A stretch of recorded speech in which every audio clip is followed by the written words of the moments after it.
Long before Atlantis, there was said to be another land, a twin civilization erased from history, Lemuria. Some say it was Atlantis's twin. Others call it the predecessor, the elder civilization that came first, carrying secrets too dangerous to survive. Science created Lemuria, then killed it. Mystics revived it. Prophets claimed it held the blueprint of humanity's hidden past, a past the world was never meant to remember. If Atlantis was the story they allowed us to keep, then Lemuria was the story they buried twice, once by logic, once by silence. The year was 1864, and a British zoologist named Philip Sclater was staring at a puzzle that made no sense. Lemur fossils, scattered across Madagascar, India, and Southeast Asia, are thousands of miles of ocean between them. How did the same species end up on continents so far apart? There were no boats, no bridges, no explanation that fit the evidence. So Sclater proposed something radical. There must have been a land bridge, a vast continent that once connected these distant shores, a place where lemurs and ancient species could migrate freely before the waters rose. He called it Lemuria. It was a scientific hypothesis, clean and logical, meant to solve a biological mystery. For a brief moment, it seemed like the answer the scientific community needed. However, something unexpected happened. Continental drift was discovered. Plate tectonics explained everything Sclater was trying to solve. The land bridge theory crumbled under the weight of new evidence. Lemuria, as a scientific concept, was quietly abandoned, erased from textbooks, and forgotten by the academic world. But here's where it gets strange. The word didn't die. Even though science let it go, Lemuria refused to disappear. It slipped out of the laboratories and into the shadows, into the hands of mystics, occultists, and spiritual seekers who saw in that name something far more powerful than a sunken land bridge. They saw a lost paradise, a forgotten origin, a twin to Atlantis that had been buried not by the sea, but by silence. While the church ignored it at first, dismissing it as fringe fantasy, the occult world embraced Lemuria and gave it a new life, one that would echo for over a century. What began as a footnote in zoology became a cornerstone of hidden history. So why did this name survive when the science behind it collapsed? What was it about Lemuria that made people hold on, even when logic said to let go?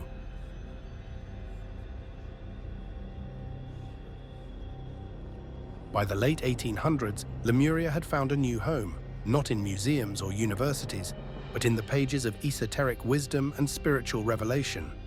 The woman who resurrected it was Helena Blavatsky, co-founder of the Theosophical Society and one of the most controversial figures in occult history. In her massive work, The Secret Doctrine, Blavatsky didn't just mention Lemuria. She rebuilt it from the ground up. She claimed that Lemuria was the homeland of the third root race, a civilization of beings who were not quite human.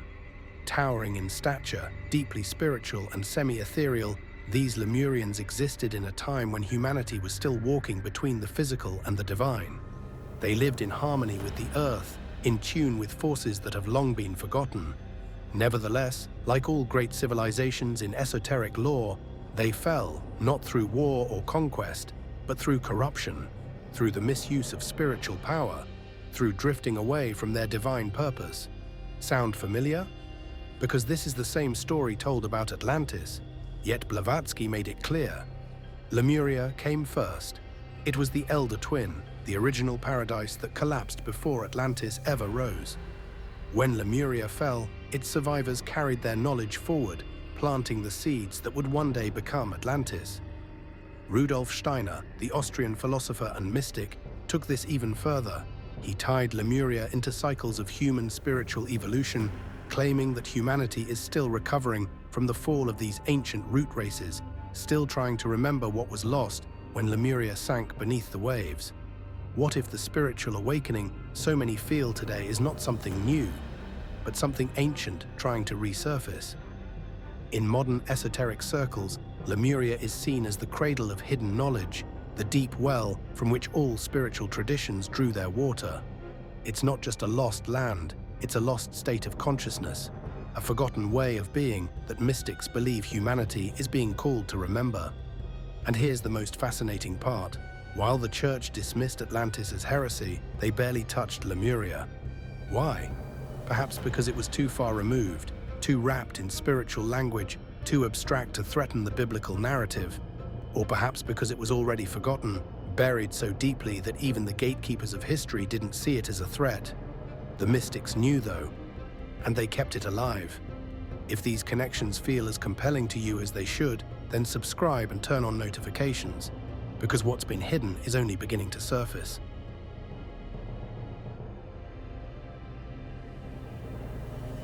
If Blavatsky gave Lemuria its spiritual body, Edgar Cayce gave it a voice. Known as the Sleeping Prophet, Cayce delivered thousands of psychic readings while in a trance state, and in many of them he spoke of a massive Pacific continent he called Mu, which most believed to be another name for Lemuria. According to Cayce, this land was not a myth. It was real, ancient and vast, stretching across much of the Pacific Ocean. And it didn't fade quietly. It was destroyed in a series of catastrophic volcanic eruptions and floods. Events so violent they reshaped the face of the Earth. But what if the destruction wasn't just natural? What if it were the result of something humanity brought upon itself? Here's where Cayce's vision becomes crucial. The survivors didn't vanish, they fled. Some went to Atlantis, others made their way to Egypt, to Central America, to the coasts of Asia. They carried with them the knowledge, the technology, the spiritual practices of a civilization that had risen and fallen long before history began to record anything. Cayce framed Lemuria and Atlantis not as separate stories, but as connected chapters in the same saga. Both were advanced, both were spiritually powerful. Furthermore, both were destroyed for the same reason. They abused that power. They turned away from the divine and toward domination, and the Earth responded with catastrophe. One of the most haunting pieces of Cayce's readings involves Easter Island. Those massive stone statues, the Moai, standing silent and enigmatic on a remote island in the Pacific. Cayce suggested they were remnants, echoes of Lemurian survivors who fled the destruction and settled there, carving those figures as a memory of what they had lost. Modern researchers have tried to tie this to Polynesian oral traditions, to stories of long-eared builders, to legends of a great land that sank beneath the waves. Despite mainstream archaeology dismissing these connections, the mythic thread remains woven through the cultures of the Pacific. In recent years, some alternative thinkers have gone further, suggesting that Lemuria and Atlantis weren't just connected, they were rivals. Two branches of human potential, two visions of civilization, one rooted in spiritual harmony, the other in technological mastery. And when both fell, the world lost not just one possibility, but two. Could it be that the answers humanity searches for today were already discovered and then lost twice over?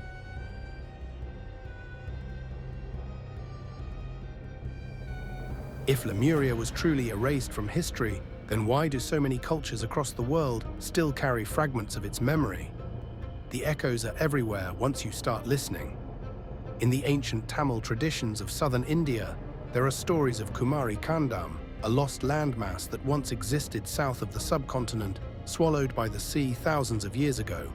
The Sangam literature, some of the oldest written texts in Tamil, speaks of this land with strange specificity, describing cities, academies, and a thriving civilization that vanished beneath the waves.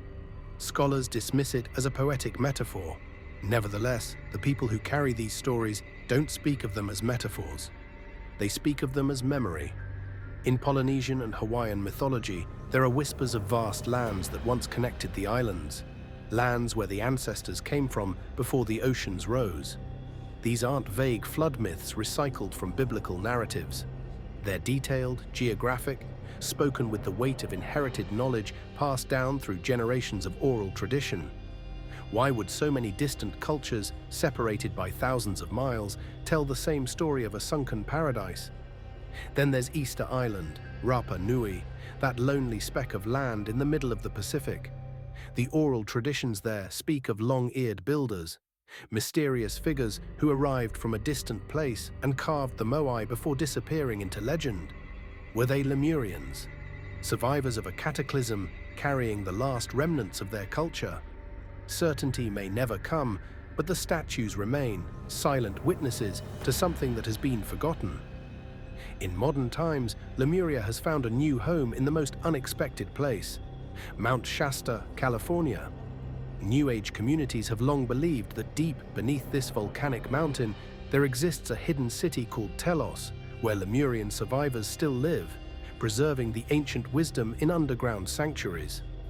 Mainstream science laughs at this, yet thousands of spiritual seekers make pilgrimages to Mount Shasta every year, drawn by something they can't explain, something that feels like a memory calling them home. What ties all of these together is a mythic theme. Lemuria as the foundation myth, the original source of lost wisdom that survived in fragments, in whispers, in stories passed down through generations. It's not one coherent narrative, it's a mosaic, pieces scattered across oceans and centuries, waiting for someone to put them back together.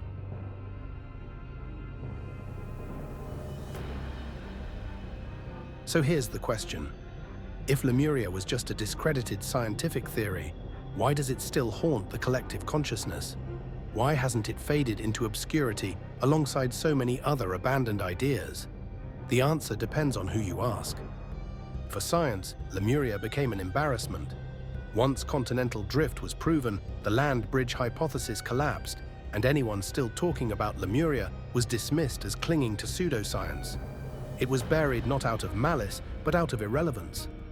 The academic world moved on, and Lemuria was left behind. For the church, Lemuria was too close to Atlantis, and Atlantis was already dangerous enough.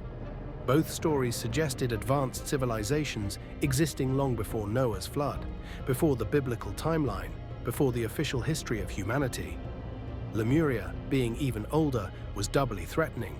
Consequently, it was ignored, left to the fringes, dismissed as a cult fantasy that didn't warrant serious theological concern. But isn't it curious how the most dangerous ideas are often the ones simply left unspoken? For mystics, for spiritual seekers, for those who believe history has been sanitized and controlled, Lemuria remained the forbidden twin. It was erased not because it was false, but because it challenged the narrative, because it suggested that humanity's story is far older, far stranger, and far more complex than what has been told. In modern times, Lemuria has experienced a quiet resurgence. It's become a centerpiece in alternative archaeology, in UFO lore, in hidden history narratives. It's spoken of in the same breath as ancient aliens, lost technologies, and suppressed knowledge. Whether belief exists or not, the fact remains. Lemuria refuses to die. Here's the reflection that should make anyone pause and wonder. If Atlantis was erased because it was a dangerous memory, something too powerful to leave in the public consciousness, then Lemuria was erased twice, once by science when the theory fell apart, and once by silence when the world decided it was safer to forget. Yet its shadow still lingers, in myths, in legends, in the quiet pull some people feel toward the ocean, toward ancient places, toward the idea that humanity comes from something older than what is known. What are we so afraid of remembering? If you've made it this far, you already know. The deeper we go, the stranger the truth becomes. So stay with me, because what comes next doesn't just question history. It challenges everything we think we know about where humanity really began.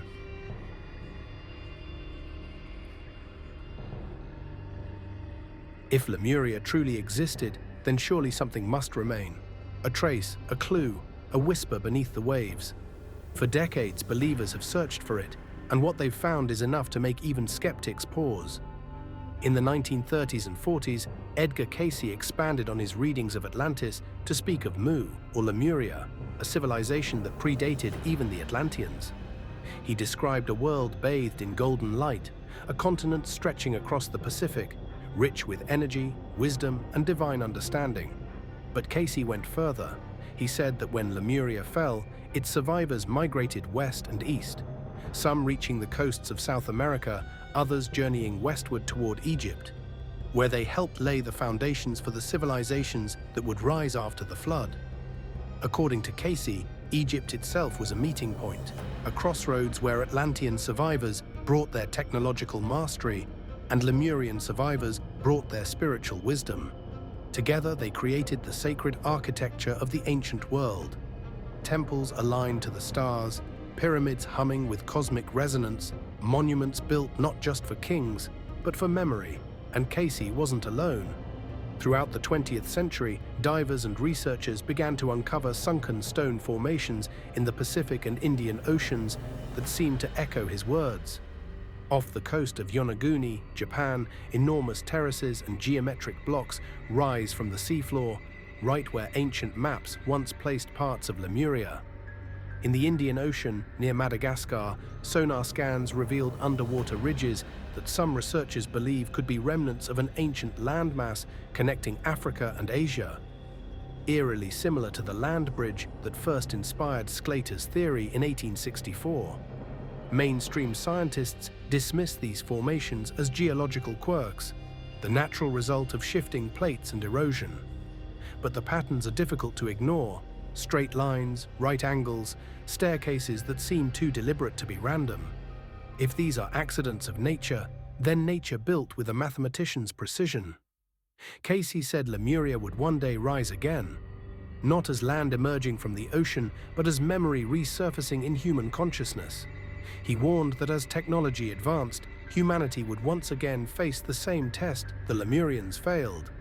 The temptation to use power without wisdom, to shape creation without understanding its cost. The story of Lemuria, then, may not be about continents at all. It might be about us, about cycles, about remembering what we forgot before we repeat it again.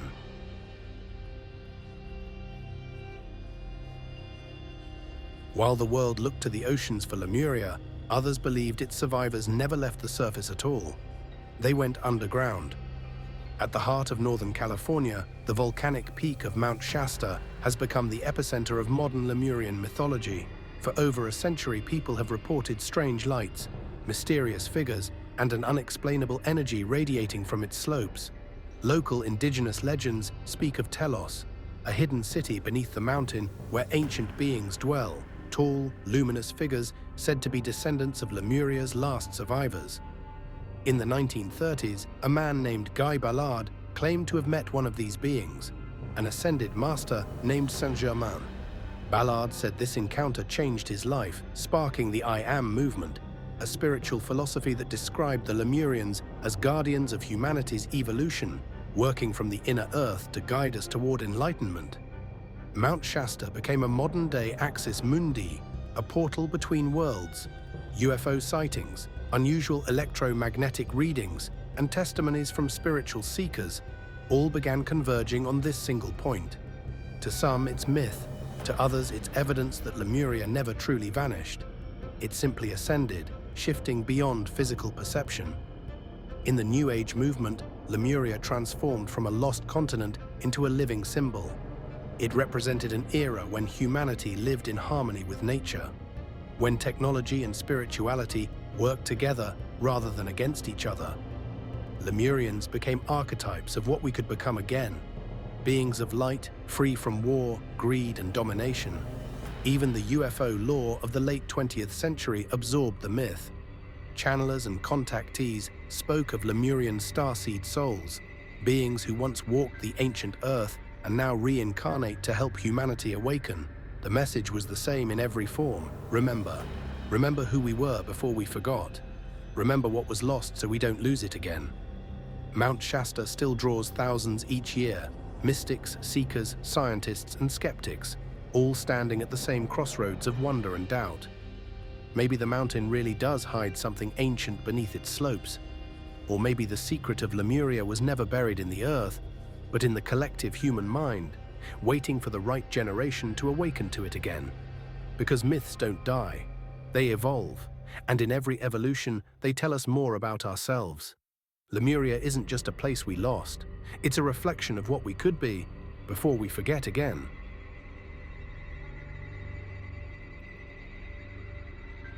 Maybe Lemuria was never meant to be found in the way explorers and scientists imagine, not through sonar, not through satellite maps, not through the dust of the ocean floor. Maybe it's not a place we've lost, but a memory we've forgotten. Across every culture that whispers of sunken lands and golden ages, one truth keeps returning. Knowledge is never destroyed, only hidden. Hidden in myths, hidden in symbols, hidden in us. What if the people of Lemuria, the first dreamers of the human world, understood something we're only beginning to rediscover? That consciousness isn't just an accident of biology, but a force that shapes reality itself. That every thought, every intention, every vibration of emotion leaves an imprint, a code written into the fabric of the universe. Perhaps that's what their temples, their songs, their crystals were really doing. Not harnessing energy as technology, but recording it, preserving their civilization's entire memory in the energetic field of the planet itself. If that's true, then Lemuria never sank. It shifted. It exists in another frequency, waiting for us to remember how to tune back into it. And maybe that's what's happening now. Maybe the rise of global consciousness, the flood of ancient wisdom resurfacing, the collective hunger to reconnect with forgotten origins. Maybe it's not coincidence. Maybe it's recall. An awakening of something older than history, echoing through DNA, dreams, déjà vu, and intuition. Science calls it quantum entanglement. The idea that all things remain connected, no matter the distance or time. Mystics called it oneness. The truth that every soul is a spark from the same divine flame. Different languages, same truth. The Lemurians might have called it the Great Memory, the eternal pattern that binds all life. And if that's true, then remembering Lemuria isn't about proving it existed. It's about remembering why it existed and why it fell. It's about learning from the cycle, knowledge without compassion, technology without soul, power without wisdom. The end of Lemuria isn't a warning about the past, it's a mirror held up to the present. Look at the world today, rising seas, fractured nations, a planet trembling under the weight of its own creations. Every age that forgets where it came from repeats the same mistake. Every civilization that loses balance between heart and mind meets the same ending.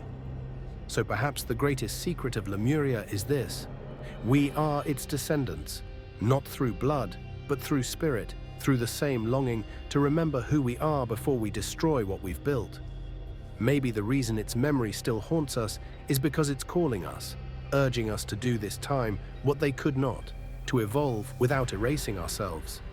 The fall of Lemuria isn't the end of a story, it's the unfinished sentence in humanity's book of becoming. A line we are still writing, one choice at a time. And maybe, when we finally remember how to live with wisdom again, the lost continent won't have to rise from the sea, because it will rise within us. Lemuria wasn't just a lost land, it was a lost possibility for humanity. A vision of what might have been, of what might still become if the memory could be recovered.